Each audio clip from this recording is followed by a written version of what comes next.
Guys, good morning. Ito po yung paano ipaksiw yung maliit na isda na ganito. May sibuyas, may luya. Kompleto ricados na po. Lagyan ng suka. Ayan. Then, siyempre kuha tayo ng dahon ng saging. Ayan, yung medyo mura na dahon. Ayan, tapos ilagay natin ng ganyan.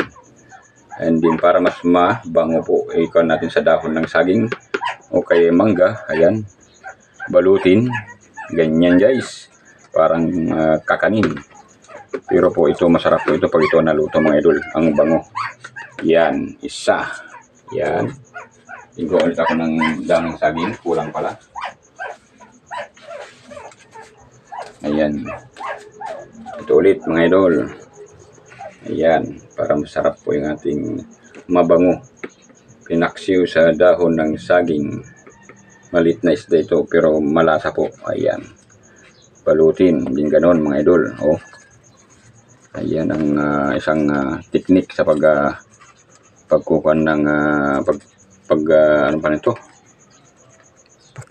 Pagpapaksiw ng isdang maliliit para mabango. Yan. Ayan guys. Thank you for watching mga idol. Ayan.